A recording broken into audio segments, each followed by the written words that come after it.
10,000 crore India में pump किया जा रहा है इंडिया की सॉवरेनिटी को डिस्ट्रॉय करने के लिए। 5 अगस्त को न्यूयॉर्क टाइम्स ने इंडिया की हिस्ट्री का one of the biggest exposé किया। उन्होंने बताया चाइनीज प्रोपेगेंडा का एक ग्लोबल वेब चल रहा है जिसके सेंटर पे है नेविल रॉय सिंघम, एक इंडियन ओरिजिन का मिलियनेयर जिसकी सिटीजनशिप अमेरिकन है, लेकिन आज वो अपने सभी बिजनेस ऑपरेशंस चाइना से मैनेज करते हैं। Now why is this person important for us? Well, आपने इंडिया में कई बार एंटी इंडिया न्यूज तो देखा ही होगा अलग अलग न्यूज प्लेटफॉर्म्स पे। What if I tell you ये सारा न्यूज चाइना से फंडेड होता है through people like Neville Roy Singham. A man has been accused of spending millions of dollars in India in order to spread pro-China propaganda. जो Neville Roy Singham है, इन्होंने ही यहाँ पर 27 करोड़ 51 लाख रुपया न्यूज क्लिक में दिया। The New York Times itself that has pointed a finger through an investigation to say that this Indian website received funding from the Chinese government. And Singham भी anti India propagation में सिर्फ एक character है, not even the hero. So hero कौन है? Well, कोई एक जन नहीं, काफी बड़े बड़े ऑर्गेनाइजेशंस, पॉलिटिकल पार्टी लीडर्स, खुद इंडिया के भी, एंड कई सारे सो कॉल्ड फिलैंथ्रोपिस्ट, एंड सबसे ज्यादा शॉकिंग बात, इंडिया के एक एक्स RBI गवर्नर जिनके हाथ में इंडिया के कई सारे मेजर फाइनेंशियल पॉलिसीज थे, उनका नाम तक इस पूरे वेब में शामिल है। Can you believe that? Well, if you don't, this video has nothing but raw facts for you. हमने चाइना का पैसा कैसे सिंघम के थ्रू इंडिया आता है, फिर कैसे वो इंडिया के अलग अलग न्यूज प्लेटफॉर्म्स तक जाता है, एंड कैसे फिर यही platforms anti India narrative propagate करते हैं, इसका पूरा एक detailed and simplified web create किया हुआ है। एंड इसीलिए, क्योंकि ये इशू हल्का सा अलग है, ज्यादा सीरियस है, इसीलिए मैं हाईली रिकमेंड करूंगी कि आप कंप्लीट वीडियो देखो, वरना आपको सिर्फ हाफ इन्फॉर्मेशन मिलेगा एंड आप इस मुद्दे को गलत इंटरप्रेट करोगे। आफ्टर ऑल, ये बात हमारे देश की सिक्योरिटी का है। So let's quickly start the web with Singham. Singham का रिसेंटली एक मेल लीक हुआ था जिसमें 6 जनवरी 2021 को उन्होंने कई चाइनीज जर्नलिस्ट और एक इंडियन जर्नलिस्ट न्यूज क्लिक के फाउंडर प्रबीर पुरख्यास्त मेल्स के थ्रू उनसे ये डिस्कस कर रहे थे कि इंडिया चाइना का बॉर्डर इश्यूज को उन्हें इंडिया में किस तरीके से रिपोर्ट करना चाहिए। मेल में बताया गया कि अरुणाचल प्रदेश के मैप को किस तरह से बताना है by writing, I think we miss the dotted line from India and China. They are talking about the border that India shares with China, essentially Arunachal Pradesh, because it is this Arunachal Pradesh area that China claims as its own. Also, इसके साथ एक map भी बकायदा attach था जिसके साथ mention था, Here is a map from diplomat which China claims Arunachal Pradesh. Reports के हिसाब से वो मैप चाइनीज एजेंडा पेडल कर रहा था और सिंघम इंडियन जर्नलिस्ट को ये वाला मैप यूज करने के लिए कह रहे थे, स्पेशली न्यूज क्लिक को। अब आते हैं वेब के सेकंड कैरेक्टर न्यूज क्लिक पे। प्रबीर पुरख्यास्त ये न्यूज क्लिक के फाउंडर है और डिजिपब नाम के एक एसोसिएशन के वाइस चेयरमैन भी है। डिजिपब एक्चुअली काफी सारे प्रोमिनेंट डिजिटल न्यूज प्लेटफॉर्म्स का एक एसोसिएशन है। नाउ यही न्यूज क्लिक एक सबरंग नाम के न्यूज प्लेटफॉर्म को फंड करती है जिसने 2012 के असम राइट्स के मेन ऑर्गेनाइजर्स, जिनका उनके पीछे हाथ था, कुछ चैरिटी ग्रुप्स बता के उन्हें व्हाइट वॉश करने की कोशिश की थी। असम राइट्स को अगर समराइज करूं तो बेसिकली ये वहाँ की एक स्टूडेंट यूनियन AASU द्वारा गवर्नमेंट को डिमांड था कि वो इलीगल इमिग्रेशन को कंट्रोल करे, क्योंकि इसके वजह से असम की डेमोग्राफी ही चेंज हो रही है। अब इस पे एक्ट करते हुए असम गवर्नमेंट ने जब अपने स्टेट के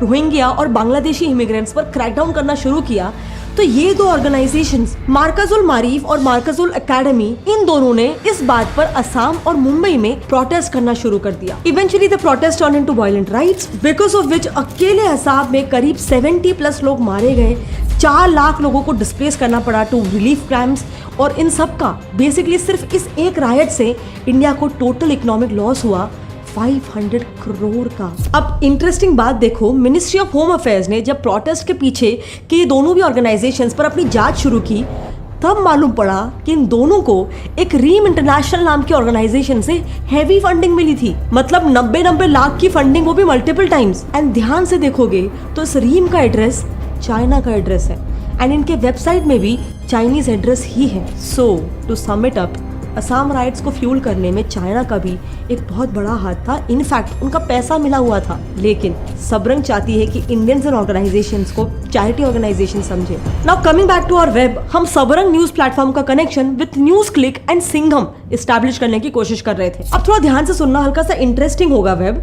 सबरंग का तो वेबसाइट भी नेविल सिंघम के एक एसोसिएट किरण चंद्रा ने ही बना के दिया है, जो सिंघम के खुद के ऑर्गेनाइजेशन थॉट वर्क के एक ऑफिशियल मेंबर भी है। एंड ये सब एक्चुअली एक दूसरे को जानते हैं, क्योंकि यही किरण चंद्रा ने सिंघम द्वारा बैक्ड कंपनी न्यूज क्लिक के जो फाउंडर थे प्रबीर पुरकायस्थ, उनके साथ मिलकर अपना एक अलग ऑर्गेनाइजेशन फ्री सॉफ्टवेयर मूवमेंट भी खोल रखा है। मतलब ये दोनों एसेंशियली को फाउंडर्स है। एंड इनकी लॉयल्टी या फिर राइवलरी किसी एक पॉलिटिकल पार्टी के अगेंस्ट नहीं है, क्योंकि इनका कनेक्शन सिर्फ असम राइट्स जो तभी कांग्रेस सरकार थी उससे नहीं है, यही वेब गोधरा राइट्स से भी कनेक्टेड है। सो गोधरा राइट्स में अगर मुस्लिम, सिख्स, हिंदू सबको भी गिने तो करीब 1000 से ज्यादा लोग मारे गए एंड पूरे देश का 2000 करोड़ का नुकसान हुआ। एंड इस पूरे केस में भी one of the prime accused थी तीस्ता सतलवाद, जो सबरंग की फाउंडर है। Again just reinstating, she is accused not convicted, लेकिन उनके ऊपर आरोप है गोधरा राइट्स के विक्टिम्स के बयानों को ओवर एग्जैजरेट करके राइट्स को भड़काने का एंड मोस्ट इम्पोर्टेंटली ऐसे राइट्स जैसे सेंसिटिव इशू में लोगों से डोनेशंस लेकर उनका मिसयूज करने का, बेसिकली राइट्स जैसे इशू में मनी मिंटिंग करने का। बट एनीवे, ये हमारे वेब का सिर्फ एक स्ट्रिंग था। चलो अब दूसरे स्ट्रिंग पे जाते हैं जो इससे ज्यादा इंटरेस्टिंग और डेंजरस है, क्योंकि उसमें चाइना के साथ साथ अमेरिका के CIA का भी डायरेक्ट हाथ है। Remember Prabir Purkayastha, news click के फाउंडर जो सबरंग को फंड करते हैं? वेल, वो उसी डिजिपब नाम के एसोसिएशन के वाइस चेयरमैन भी है, जो अगेन जस्ट फॉर रिकॉल सभी बहुत ही टॉप डिजिटल न्यूज प्लेटफॉर्म्स का एक एसोसिएशन। नाउ इस डिजिपब के मेंबर्स में से ये जो TNM है ना, द न्यूज मिनट, ये डिजिपब एसोसिएशन की फाउंडर है एंड TNM की फाउंडर है धन्या राजेंद्र, यानी Dhanya Rajendran who is the founder of TNM is also the founder of DigiPub. Now यही Dhanya Rajendran national federation of India NFI नाम की एक NGO में फेलोशिप एडवाइजर भी है। Now here comes the best part. NFI ये नाम याद रखना, क्योंकि यही NFI डायरेक्टली US द्वारा फंडेड है। ऑल्सो ये अपने कन्वीनियंस के हिसाब से इनडायरेक्टली चाइना से भी फंड्स लेता है। सबसे पहले बात करते हैं इसके डायरेक्ट US द्वारा फंडिंग की। देखो, NFI डायरेक्टली 2 US NGOs द्वारा फंडेड है, एक Ford foundation and second Rockefeller foundation. And recently जब CIA के कुछ डीप क्लासिफाइड डॉक्यूमेंट्स रिलीज हुए थे, तब पता चला था कि इन दोनों NGOs का और CIA के साथ एक बहुत ही करीब रिश्ता है। ऑल्सो रॉकफेलर के ट्रस्टी जॉन मैकॉले, जो पहले फोर्ड फाउंडेशन के भी चेयरमैन रह चुके हैं, वो असल में CIA के one of the founding members थे। एंड CIA की उसी रिपोर्ट के अनुसार इन दोनों भी फाउंडेशंस, फोर्ड और रॉकफेलर को CIA ने ही बनाया है ताकि देश विदेश में अमेरिकन इंटरेस्ट और प्रोपेगेंडा को पुश किया जा सके, जिसके रूट्स इंडियन मीडिया तक नजर आ रहे हैं। खैर, अब आते हैं NFI की इनडायरेक्ट चाइनीज फंडिंग पे। इस NFI के एक ट्रस्टी है पी साईनाथ, जिनका खुद का एक अलग NGO भी है बाय द नेम परी। नाउ ये परी नाम का NGO अगेन नेविल के उसी थॉटवर्क ऑर्गेनाइजेशन से फंड लेता है। ऑल्सो पी साईनाथ जी एक ट्राई कॉन्टिनेंटल नाम के थिंक टैंक के भी मेंबर है, जो अगेन खुद सिंघम द्वारा शुरू किया गया एक थिंक टैंक है। यानी ऑल इन ऑल अब तक इन दोनों भी स्ट्रिंग्स का अगर मैं क्विक समरी दूं तो इंडिया में चाइना और अमेरिका दोनों ही अपने प्रोपेगेंडा को फैलाने के लिए हेवीली पैसे पंप कर रही है। Devil Roy Singham basically China का पैसा इंडिया में 3 रास्तों से पंप इन करते हैं। एक थ्रू न्यूज क्लिक, जो हमने शुरू में देखा, एंड NFI से होते हुए 2 थिंक टैंक्स के जरिए called Thoughtwork and Tri Continental. And USA का CIA अपने रॉकफेलर और फोर्ड फाउंडेशन के थ्रू डिजिपब से डायरेक्टली इंडिया में इन सारे चैनल्स के थ्रू मीडिया नैरेटिव शिफ्ट करता है। Now to talk more about tricontinental, तो ये बहुत ही इंपॉर्टेंट नाम है, इसे आगे के लिए भी याद रखना, क्योंकि इसके एग्जीक्यूटिव डायरेक्टर विजय प्रसाद एक फेमस CPI माओइस्ट बृंदा कराट के नेफ्यू है, जिन्होंने साल 2022 के जहांगीरपुरी राइट्स के बाद जब सरकार ने वहां के इलीगल रोहिंग्यास पर क्रैकडाउन किया था,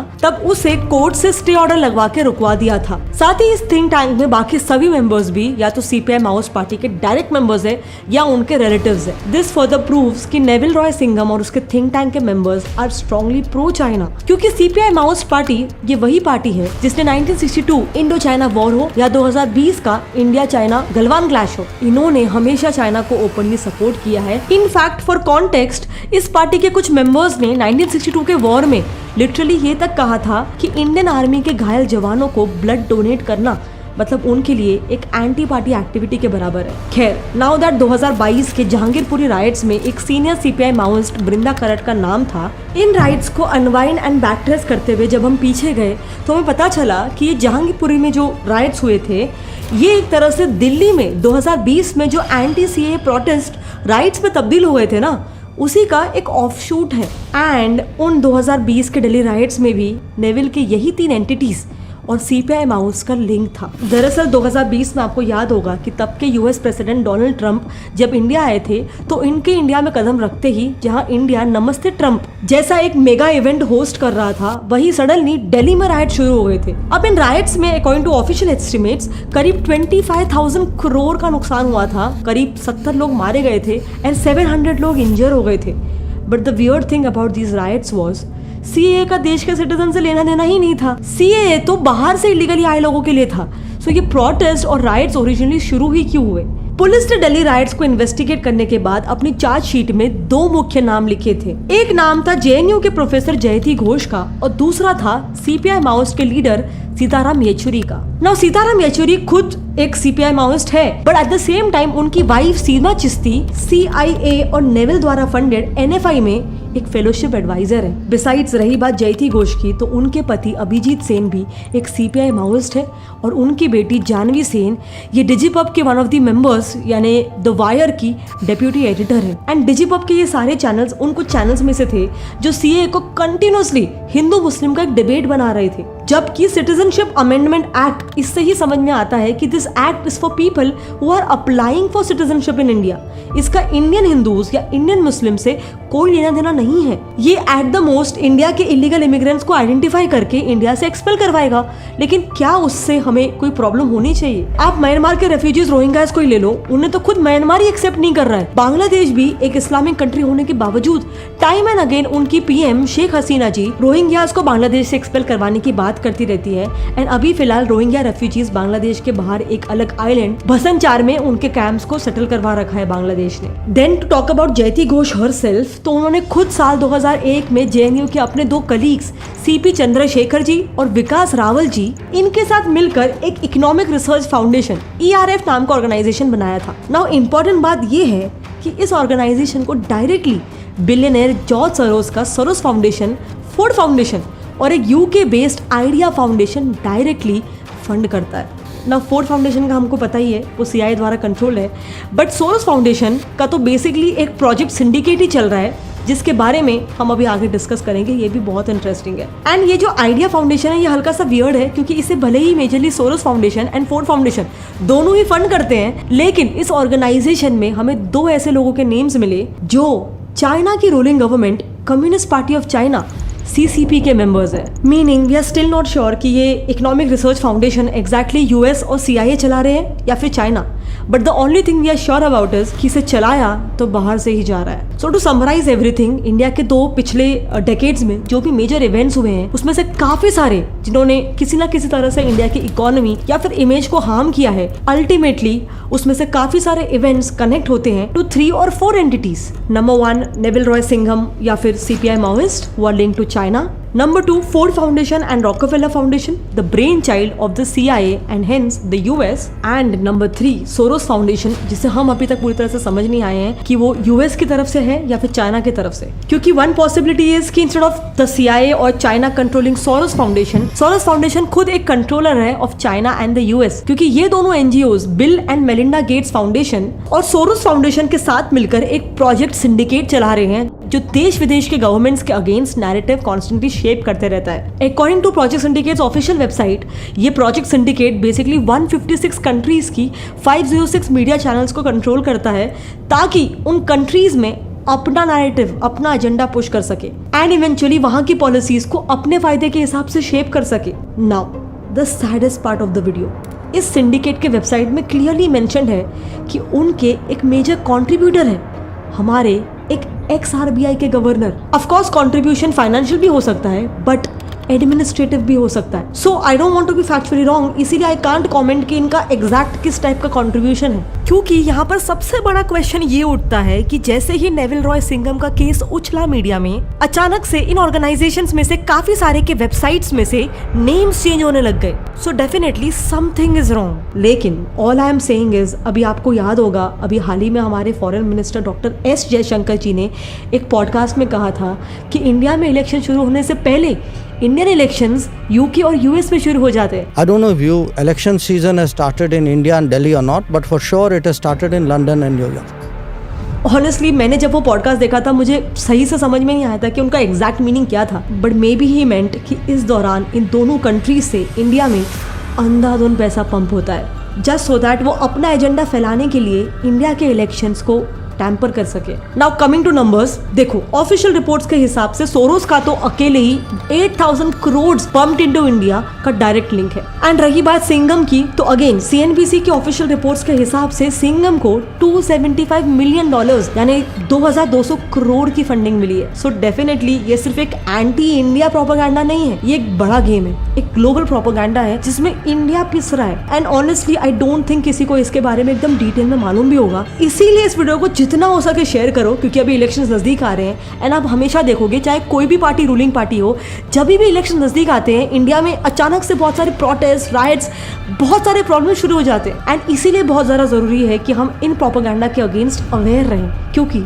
जैसा मैंने कहा ये बात हमारे देश की नेशनल सिक्योरिटी की है। एंड रही बात स्पेसिफिकली जॉर्ज सोरोस की, तो हमने उनके ऊपर भी एक डिटेल वीडियो बना रखा है कि उनकी ये फंडिंग कैसे इंडिया में आती है और उससे स्पेशली अडानी के नेगेटिव कवरेज के केस में क्या उस फंडिंग का रोल था, इसको कवर करते हुए हमने एक डिटेल वीडियो बना रखा है हमारे दूसरे चैनल गौरव ठाकुर में। आप वहां पे जाके इसको देख सकते हो। मिलते हैं अगले टाइम, तब तक के लिए जय हिंद।